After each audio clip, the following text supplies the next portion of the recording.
ఈరోజు మనం చూసాం పత్రికల్లో ప్రముఖంగా ఒక వార్త ప్రచురించబడ్డది. Chief justice of India Chandrachud గారు అసహనంతో వ్యాఖ్యానించిన పత్రికలు రాశాయి. కానీ వారి ఆవేదనను, వారి బాధను వారు వ్యక్తపరిచారు. ఒక న్యాయవాది తన కేసు వాదించాలే, నాకు టైం ఇవ్వాలని చెప్పి వారు అడగడము, నీకు ఇక్కడ ఉంటే కూర్చుంటే తెలుస్తుంది ఈ బాధ, మా పైన ఒత్తిడి, పని ఒత్తిడి అని చెప్పి చీఫ్ జస్టిస్ ఆఫ్ ఇండియా వారు వ్యాఖ్యానించడం జరిగింది. సరే, నేను ఆ ఇద్దరి వ్యాఖ్యానాల కంటే జ్యుడిషియల్ సిస్టమ్ గురించి ఒకసారి మాట్లాడాలనుకొని మా లీగల్ సెల్ మిత్రులందరం కూడా ఉదయం పూట మేము అనుకున్నాం. కాబట్టి ఈ పత్రికా విలేకరుల సమావేశం నేను క్లుప్తంగా కొన్ని విషయాలు చెప్తాను. తర్వాత మా పార్టీ సీనియర్ న్యాయవాది వృత్తులు ఉన్నారు, senior party leader general secretary Bharat గారు కూడా చాలా విషయాలు మీ ముందు ప్రస్తావిస్తారు. మనకందరికి తెలుసు, ప్రజాస్వామ్య వ్యవస్థలో పట లెజిస్లేటివ్, ఎగ్జిక్యూటివ్, జ్యుడిషియరీ, ఇవి మూడు 3 పిల్లర్స్ ఆఫ్ డెమోక్రసీ అంటారు. ఇంకా 4th పిల్లర్ ఆఫ్ డెమోక్రసీ మీరు ప్రెస్ అని మనము ఇన్ఫార్మల్గా అనుకుంటాం. బట్ ఫార్మల్గా అయితే 3 pillars of democracy legislative, executive and judiciary. భారతదేశం స్వాతంత్రం వచ్చిన తర్వాత 75 సంవత్సరాల స్వతంత్ర భారతదేశంలో ఈ మూడిట్లలో జ్యుడిషియరీ పడుతున్నటువంటి బాధలు, వాటిపైనే మరి ఈరోజు చీఫ్ జస్టిస్ గారు ఆ విధమైనటువంటి బాధను వ్యక్తపరచని చెప్పి మేము భావిస్తున్నాం. మీ దృష్టికి 2-3 విషయాలు తీసుకురావాలనుకున్నాం. అతి ముఖ్యమైన విషయము, లా కమిషన్స్ చాలా సందర్భాల్లో పట లేటెస్ట్గా 18th లా కమిషన్ తన 229 రిపోర్ట్లో చాలా స్పష్టంగా చెప్పినరు, సుప్రీంకోర్టు ఢిల్లీలో కాకుండా సౌత్, ఈస్ట్, వెస్ట్, నార్త్లో ఉండాలి, రీజనల్ బెంచెస్ ఏర్పాటు చేద్దాము అనేది చాలా రోజుల నుంచి లా కమిషన్ చాలా రిపోర్టుల్లో చెప్పడం జరిగింది. తర్వాత లేటెస్ట్గా అంటే ఈ సంవత్సరమే ఫిబ్రవరిలో పార్లమెంట్లో మరి standing committee on law and justice ఉంటుంది, వాళ్ళు కూడా రిపోర్ట్ ఇచ్చారు. ఇది సుప్రీంకోర్టుని ఢిల్లీలో ఒకటి, కలకత్తాలో ఒకటి, ముంబైలో ఒకటి, సౌత్లో చెన్నై కానీ హైదరాబాద్ కానీ అని చెప్పి parliamentary standing committee on law and justice report ఇచ్చింది. ఆ రిపోర్ట్ని కేంద్ర ప్రభుత్వం ఆమోదించింది. మొన్న ఫిబ్రవరి మాసం అంటే పార్లమెంటు చివరి సమావేశాల్లో పార్లమెంట్లో మరి న్యాయశాఖ మంత్రి గారు మరి అది ప్రవేశపెడుతూ ఈ అభిప్రాయం ప్రభుత్వం కూడా ఉంది, కానీ సుప్రీంకోర్టు పలు సందర్భాల్లో పట మరి వ్యతిరేకిస్తున్నది. సుప్రీంకోర్టు వ్యతిరేకిస్తున్నది. ఫుల్ కోర్ట్ అంటారు, అంటే అందరు జడ్జిలు, సుప్రీంకోర్టులో ఉన్న జడ్జిలు అందరు కూర్చొని వాళ్ళు కొన్ని డిసిషన్స్ తీసుకుంటారు, దాన్ని ఫుల్ కోర్ట్ అంటారు. ఇది లీగల్ టర్మినాలజీలో వాళ్ళు కూడా నిర్ణయం చేసి ఇది దేశ సమగ్రతకు మంచిది కాదు అని చెప్పి ఒక 15 సంవత్సరాల క్రితము తీర్మానం చేశారు. సో ఈ పరిస్థితిలో మేము ఏమీ చెయ్యలేము అని చెప్పి మరి కేంద్ర ప్రభుత్వము పార్లమెంట్లో న్యాయశాఖ మంత్రి చెప్పడం జరిగింది. నేను ఈరోజు పత్రికా విలేకరుల సమావేశం ద్వారా దేశ ప్రజలకి, ముఖ్యంగా కేంద్ర ప్రభుత్వానికి 2-3 మేము విన్నవించదలుచుకున్నాను. నేను ఒక పార్లమెంట్ సభ్యుడిగా 2015లో ఖచ్చితంగా 9 సంవత్సరాల క్రితము ప్రైవేట్ మెంబర్ బిల్లు పెట్టిన పార్లమెంట్లో. ఏం పెట్టినా ఆర్టికల్ 130లో ఏం చెప్తుందంటే, రాజ్యాంగంలో ఆర్టికల్ 130 ఏం చెప్తుందంటే, ఈ సుప్రీంకోర్టు దేశంలో ఎక్కడైనా బెంచెస్ ఏర్పాటు చేయాలంటే చీఫ్ జస్టిస్ ఆఫ్ ఇండియా నిర్ణయం తీసుకొని చేస్తాడు అని చెప్పి ఆర్టికల్ 130లో ఉంది. కాబట్టే కేంద్ర ప్రభుత్వానికి ఆలోచన వచ్చినా, పార్లమెంటు కూడా సుప్రీంకోర్టు బెంచెస్ 2-3 దిక్కులో పెట్టాలని చెప్పి పార్లమెంటు కూడా ఒక అభిప్రాయం పడ్డా కూడా చేయలేకపోవడం గల కారణం ఏంటంటే ఆర్టికల్ 130 లోపట చీఫ్ జస్టిస్ ఆఫ్ ఇండియాకు అధికారం ఉన్నది అని చెప్పి రాజ్యాంగం చెప్తుంది. కాబట్టి కేంద్ర ప్రభుత్వం నేను చేయలేకపోతున్నా అని చెప్పి పార్లమెంట్లో కేంద్ర మంత్రులు చెప్తున్నారు. నేను 2015లో రాజ్యాంగ సవరణ బిల్లు ప్రవేశపెట్టిన పార్లమెంట్లో పెట్టి ఆ చీఫ్ జస్టిస్ ఆఫ్ ఇండియా పదాన్ని తీసేసి రాష్ట్రపతి అని పెట్టండి.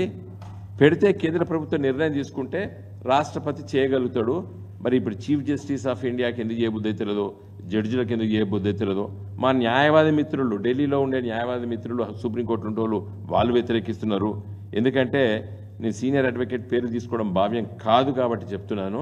మీరు యూట్యూబ్లో పోయి కొట్టి చూస్తే వాళ్ళ పేర్లన్నీ వస్తాయి. వాళ్ళంతా సీరియస్గా అపోజ్ చేశారు. ఏది ఢిల్లీలో ఉండదు, దీనికి దేశ సమగ్రతకు ముప్పు అని చెప్తారండి. మీకు అందరికి నేను పంపిస్తాను, నా బిల్లు ఇప్పుడే పంపిస్తాను, మీకు సాఫ్ట్ కాపీ పంపిస్తాను. దాన్ని చాలా స్పష్టంగా చెప్పిన, బికాజ్ పార్లమెంట్ సభ్యుడిగా మాకు ఆ పవర్ ఉంటుంది. ఆ రోజులో నేను చాలా స్పష్టంగా ఎందుకోసమో నేను ఈ బిల్లు చీఫ్ జస్టిస్ ఆఫ్ ఇండియాని మరి ఆ ఆర్టికల్ నుంచి తొలగించి ప్రెసిడెంట్ అని పెట్టండి, పెడితేనే ఇది అవుతుంది. అయితే ఈ సుప్రీంకోర్టు బెంచెస్ సౌత్లో ఒకటి, ఈస్ట్లో ఒకటి, వెస్ట్లో ఒకటి పెట్టేటువంటి పరిస్థితి లేదని చెప్పినాను. ఎందుకు కావాలి ఈరోజు అనేది ఒక్కసారి నేను చెప్పదలుచుకుంటే, ఇలా దేశంలో 5 కోట్ల కంటే ఎక్కువ కేసులు పెండింగ్ ఉన్నాయండి. దేశవ్యాప్తంగా 5 కోట్ల పైచిలకు పెండింగ్ ఉన్నాయి. దాంట్లో దాదాపు 4 కోట్ల దాకా జిల్లా కోర్టుల కేసులు ఉన్నాయి. హైకోర్టులో, సుప్రీంకోర్టులో దాదాపు అన్ని రాష్ట్రాలు అదొక 60-70 లక్షల కోటి దాకా అవి ఉన్నాయి. కాబట్టి వీటిలో 50% గవర్నమెంటే లిటిగెంట్. ఈ కేసులో పెద్ద లిటిగెంట్ ఎవరంటే ఈ దేశంలో గవర్నమెంటే పెద్ద లిటిగెంట్. సగం కేసులు ఇవన్నీ నేను చెప్తున్నాను, లా కమిషన్ రిపోర్ట్ ఇది. కాబట్టి మరి దాదాపు 2 లక్షల కేసులు 30 సంవత్సరాల నుంచి వెళ్ళిన కోర్టులలో పెండింగ్ కేసెస్. 2 లక్షల కేసులు దేశవ్యాప్తంగా 30 సంవత్సరాలు పెండింగ్ ఉన్నాయి. కాబట్టి ఇవాళ సుప్రీంకోర్టుల దాదాపు 90,000 కేసులు పెండింగ్ ఉన్నాయి. మరి ఇవన్నీ ఉన్నాయి కాబట్టి మీరు దీని చేర్పులు మార్పులు చేయాలని చెప్తే దురదృష్టవశాత్తు మరి సుప్రీంకోర్టు ఫుల్ కోర్టే మరి సుప్రీంకోర్టును 4 దిక్కుల పెట్టడాన్ని వ్యతిరేకిస్తున్నది. కాబట్టి చంద్రచూడ్ గారు నిన్న మరి కొత్త చీఫ్ జస్టిస్, ఆనాటి చీఫ్ జస్టిస్ వ్యతిరేకించారు. జస్టిస్ రమణ గారు ఉన్నప్పుడు, ఆయన చీఫ్ జస్టిస్ ఆఫ్ ఇండియా ఉన్నప్పుడు వారు చెప్పిండ్రు ఉండాలని చెప్పారు. చీఫ్ జస్టిస్ రమణ గారు 2021లో వారు రీజనల్ బెంచెస్ ఉండాలి, సౌత్లో ఒకటి, ఈస్ట్లో ఒకటి, వెస్ట్లో ఒకటి, ఢిల్లీలో ఉండాలి. తర్వాత మరి appeals, civil appeals, criminal appeals కోసము నేషనల్ కోర్ట్ ఆఫ్ అపీల్ అనేది ఒకటి వేరే ఉండాలి, కాన్స్టిట్యూషనల్ కోర్టు ఢిల్లీలో ఉండాలని చెప్పి వారు మంచి ప్రతిపాదన చేశారు ఎన్వి రమణ గారు. కాబట్టి జడ్జిల ఒక వ్యక్తిగత అభిప్రాయాలతోని ఉండకూడదు. దీన్ని రాజ్యాంగం సవరించాలని చెప్పి నేను బిల్లు ప్రవేశపెట్టిన, అది కూడా మీకు కాపీ ఇస్తాను నేను.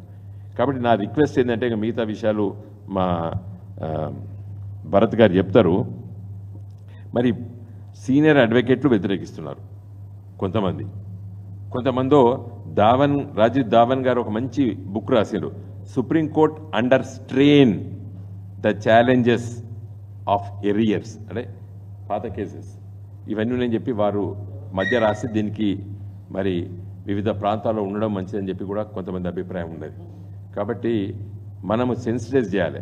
మా పార్టీ భారత రాష్ట్ర సమితి పార్టీ ఒక బాధ్యతతో ఉన్నటువంటి పార్టీ కాబట్టి మేము మా పార్టీ లీగల్స్ మేము చెప్పేది ఏంటంటే ఈరోజు ఆ టెన్షన్ను, స్ట్రెయిను ఉండవలసిన అవసరం లేదు. ఎందుకు ఉండాలి? జ్యుడిషియరీ, నేను ఇంతకుముందు చెప్పినా కదా, ఎగ్జిక్యూటివ్, లెజిస్లేటివ్ అండ్ జ్యుడిషియరీ. సుప్రీంకోర్టులో 34 జడ్జిలు ఎందుకు ఉండాలండి? ఒక 64 జడ్జిలు ఉంటే తప్పే ఉన్నది? స్ట్రేట్ 34 జడ్జిలు ఎందుకు ఉండాలి? సుప్రీంకోర్టు జడ్జిలు 64 ఇవ్వండి. తర్వాత తెలంగాణ రాష్ట్ర ఏర్పడ్డప్పుడు తెలంగాణకి ఎంత కేటాయించారు తెలుసా అండి మీకు? హైకోర్టు జడ్జిలు తెలంగాణ హైకోర్టుకి 24 మంది మాత్రమే కేటాయించబడ్డారు.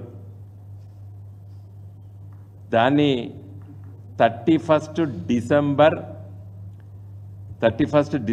2018 నాడు విభజన జరిగింది. ఏది ఉమ్మడి high court, Telangana high court, Andhra Pradesh high court విడిపోయినప్పుడు ఆంధ్రప్రదేశ్కు 37 ఇచ్చిండ్రు జడ్జిల సంఖ్య, తెలంగాణకి 24 ఇచ్చిండ్రు. ఇస్తే 31 డిసెంబర్ 2018 జనవరి 1 2019 తెల్లారి హాలిడే పార్లమెంట్కి 2వ తారీఖు పార్లమెంటు ఉదయం 11:05 నేను లేచి ప్రశ్న అడిగిన. అంటే మొన్న హైకోర్టు విభజన జరిగింది, నిన్న న్యూ ఇయర్స్ డే, ఇవాళ పొద్దున 11:05 పార్లమెంట్లో నీ క్వశ్చన్ అడిగితే రవిశంకర్ ప్రసాద్ గారికి నేను ధన్యవాదాలు చెప్పిన. మా తెలంగాణకు హైకోర్టు ఏర్పడ్డది, కానీ మీరు 24 జడ్జిలే మాకు ఇచ్చిండ్రు, దాన్ని 42 చేయండి అని చెప్పి అడిగాను. నేను మీకు అందరికీ కూడా వీడియో పెడతా. ఆయన లేచి నాకు జవాబు చెప్పాడు, congratulations, let me congratulate you first because you have high court now. ఈ 2 హైకోర్టులు బాగా ఉండాలని చెప్పి ఆ ప్రపోజల్ని పెట్టిన తర్వాత కేసీఆర్ గారిని రిక్వెస్ట్ చేస్తే కేసీఆర్ గారు అడిగినారు ముఖ్యమంత్రిగా వారు, ఎందుకు ఇంతమంది జడ్జిలు అంటే, సార్ మనకు ఎక్కువ డిస్పోజల్ అయితే నమ్మకం ఏర్పడుతుంది, రేపు మన హైదరాబాద్ అంటే హైకోర్టుకు చాలా వైభవం ఉంటుంది, మన రాష్ట్రంలో ఉంటే కేసీఆర్ గారు ఒక్క క్షణం కూడా ఆలోచించలేదు. 24 జడ్జిల నుండి 42 జడ్జిలకి ప్రతిపాదన పంపిర్రు. అంటే రాష్ట్ర ప్రభుత్వం మీద భారం పడుతుంది, రాష్ట్ర ప్రభుత్వం భరించాలి ఆ జీతాలు, భత్యాలు, కార్లు, వాళ్ళకి ఇండ్లు, ఆఫీస్ ఎక్స్పెండిచరు, క్లర్కులు, అటెండర్లు, ఇవన్నీ కూడా. కేసీఆర్ గారు ఒక క్షణము కూడా వారు ఆలోచించకుండా 24 మంది కేటాయించబడ్డటువంటి తెలంగాణ రాష్ట్ర హైకోర్టు సంఖ్యను 42కు పెంచాలని చెప్పి పార్లమెంట్లో నేను లేవనెత్తితే, మరి ఆనాటి న్యాయశాఖ మంత్రి రవిశంకర్ ప్రసాద్ గారు ఓకే చేద్దాం, నిన్ననే కదా మీకు హైకోర్టు వచ్చింది, ఆలోచిద్దామని చెప్పి వారు చెప్తే, మరి మేము అంటే మా పార్టీ మేము ఎంత ప్రోగ్రెసివ్గా ఆలోచించినాం, ఎంత దూరదృష్టితో ఆలోచించినాం. ఇలా మనకంటే పెద్ద రాష్ట్రం ఆంధ్రప్రదేశ్. ఆంధ్రప్రదేశ్ హైకోర్టులో 37 మంది ఉంటే తెలంగాణ హైకోర్టు ఎంతమంది ఉన్నారు? 42 మంది ఉన్నారు. ఎంత కేటాయించారు? మాకు 24 మంది కేటాయించింది కేంద్ర ప్రభుత్వం. మేము దాన్ని 42కు పెంచుకున్నాం ఇలా తెలంగాణ రాష్ట్ర హైకోర్టు. అందుకోసం ఇలా జడ్జిలు, న్యాయవాదులు, జీపీలు, పీపీలు ఇలా ఇంతమంది హైకోర్టులో తెలంగాణ హైకోర్టులోకి వచ్చిందంటే దానికి కారణం మేము. ఇలా కేంద్ర ప్రభుత్వం దృష్టి దీనిపైన లేదు. బడ్జెట్ 0.01% అండి. ఇలా 47-48 లక్షల బడ్జెట్ పెట్టారు నిన్న. 8,000 పైచీలకే ఉన్నట్టు అది లా అండ్ జస్టిస్. దాంట్లో సగం మళ్ళీ ఎన్నికలకు పోతాయి. లా అండ్ జస్టిస్ అంటే మళ్ళీ ఎలక్షన్ కమిషన్ ఆఫ్ ఇండియా, ఈ ఖర్చులు ఎక్కువ ఉన్నాయి, జడ్జిలకు లేదు. కాబట్టి ఇప్పుడు పార్లమెంట్ జరుగుతుంది. మరి చంద్రచూడ్ గారు చీఫ్ జస్టిస్ ఆఫ్ ఇండియా చేసే వ్యాఖ్యానాన్ని దృష్టిలో పెట్టుకొని కేంద్ర ప్రభుత్వము వెంటనే నిర్ణయం తీసుకొని సుప్రీంకోర్టును కూడా మరి దక్షిణాన, ఉత్తరాన, తూర్పు, పడమరకు 4 దిక్కుల 4 మరి బెంచెస్ ఏర్పాటు చేసి అప్పీల్స్ అన్నీ కూడా, క్రిమినల్ అప్పీల్స్, సివిల్ అప్పీల్స్ అని కూడా ఏ రాష్ట్రాలకు ఆ రాష్ట్రాల దగ్గర ఉన్నటువంటి ఆ బెంచెస్కి ఇచ్చేసి తొందరగా డిస్పోజ్ చేసేసి కాన్స్టిట్యూషనల్ కోర్టు ఢిల్లీలో ఉండి ఒక మంచి వాతావరణంకి అంటే దానికి డబ్బులు కేటాయించాలి. కాబట్టి ఎట్లయితే కేసీఆర్ గారు తెలంగాణ రాష్ట్ర హైకోర్టుకు కేటాయించబడ్డ 24 జడ్జిలను 42కు ప్రతిపాదన చేసి పంపించి సుప్రీంకోర్టు ఆ రోజు మళ్ళీ చీఫ్ జస్టిస్గా ఎన్వి రమణ గారు వచ్చిన తర్వాతనే వారు దాన్ని శాంక్షన్ చేపించేసి 42 మంది జడ్జిలు ఇలా మనకి అలాట్ అయ్యారు తెలంగాణ రాష్ట్ర హైకోర్టుకు.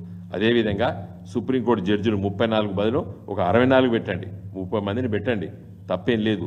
ఈ దేశ జనాభాకి as early as possible disposal కావాలి కాబట్టి ఉంటే బాగుంటుందని చెప్పి మా అభిప్రాయము. కాబట్టి కేంద్ర ప్రభుత్వం ఈ బడ్జెట్లో పెద్ద ఎత్తున కేటాయింపులు చేసి ఈ విధమైన నిర్ణయం తీసుకోవాలని చెప్పి మా పార్టీ లీగల్ సెల్ మేము డిమాండ్ చేస్తున్నాం.